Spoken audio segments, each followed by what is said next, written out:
Welcome to our Permaculture 10% project. We are Planner Collaborations, a dynamic group of designers passionate about sustainability. Permaculture principles and how they relate to our project focus. Principle number 2, catch and store energy. Principle 5, use and value renewable resources. Principle 6, use natural, recyclable materials. Principle 8, integrate rather than segregate. Problem statement. Kelly Mansfield, coordinator of the Oudemwillen Food Garden, is facing major issues with the garden's small, multifunctional shed, which lacks storage, safety, and food preparation areas. Our process included many ideation sketches, as well as wall elevations, perspectives, and site sketches. As a solution, we have created a new design for the shed with furniture pieces made from recycled wood. The layout of the furniture is able to be moved around, allowing Kelly to tailor the space to her needs. The furniture pieces we have included is a desk, movable shelves, a cabinet, a foldable table, a bench that has storage at the bottom, a kitchen counter, and a barrel sink.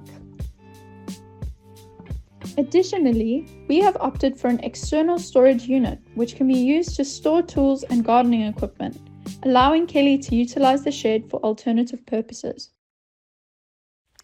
Hi everyone, we are Bob the Builders, and this is our presentation for the 10% Permaculture project. The Bob the Builders team members that contributed to this project include Marwa El Haisuki, Anel Goosen, Karina Stroud, Letisi Makaya, Dylan Kruger, Adrian Agency, and Taylor Van Heerden. Chosen Permaculture Principles. Principle 1. Observe and interact. Principle 10. Use and value diversity. Principle 5. Use and value renewable resources and services. Principle 8. Integrate rather than segregate. Problem statement. Kelly Mansfield faces the challenge that a training area at Oudemwillen Food Garden is not covered or sheltered, which leaves visitors such as students exposed to weather elements like rain and wind. Her current training area is not adequate for hosting large groups and events. Process. Initial concept sketches and ideas for the shelter. We explored the idea of a temporary structure made from woven sails that can be taken down when not in use. The sails would be layered on top of each other and would be different sizes, covering different areas of the training space. They will be made by the students using plastic bags, making it an engaging project.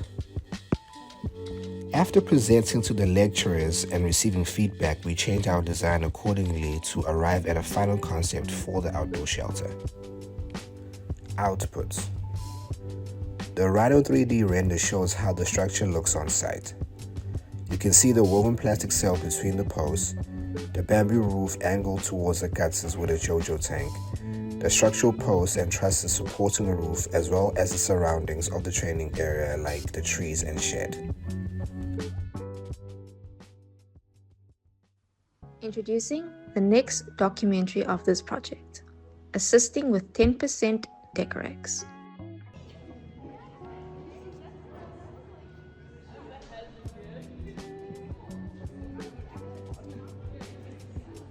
As we entered, we all were greeted with loud machinery and the strong scent of construction. Whilst approaching the site that we will be assisting with, we were amazed by the other structures that could be seen being built inside the hall. We met with the current team who was working on the site and patiently waited for instructions from our lecturers. Here, you could say we sort of performed a permaculture principle of observing and interacting. By combining observation and interaction, we gained a deeper understanding of the site's unique features. We were then intrigued by the usage of cement and bricks. A few of us stood by and watched a member work and mix cement and applied it to the bricks known as car bricks, which form the base of majority of the site. These bricks are special as coral bricks are of high quality clay and come in various other classifications, all based on their size, shape, color, and aesthetic finish. We then received the go-ahead to help out. Our lovely first-year interior designer, Mia, was the first to try out mixing and applying cement. Mia actually makes it look all too easy, making the rest of us almost consider joining her on the absolute fun of doing free labor.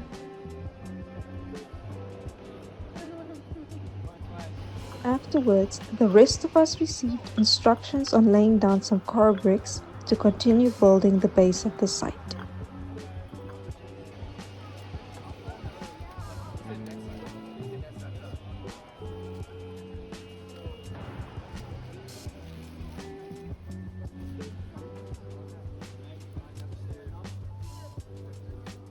The boys also worked together to unwrap the metal holders, which will help form the base for the seatings made from wooden planks and the coral bricks.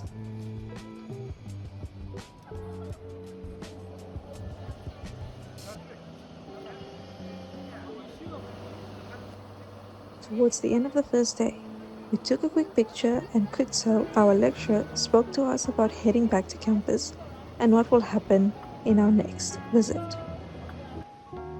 This time around, we took a different exit to see what all the other sites are looking like so far, building even more excitement to view all the other final results. And that concludes day 1 of assisting with 10% Decorex. Now, moving on to day 2. On day 2, we immediately began testing out the coral brick seatings, thoroughly checking if they were able to hold 4 or more people. With the help of John, Imra, Zita, Liza, and Mia, our test proved to be informative and the seatings were completely stable. Raquel, one of the planners, mentioned to be careful with the coral bricks and to avoid using ones that are damaged for the seatings.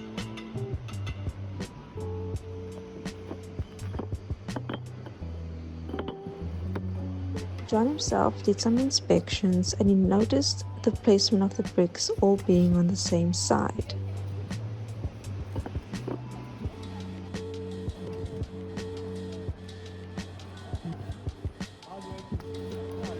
Next, we all got to work moving the wooden planks and placing them in between the metal holders. With the wooden planks forming the base of the seating, we started placing the coral bricks on top to complete the structure of the seating.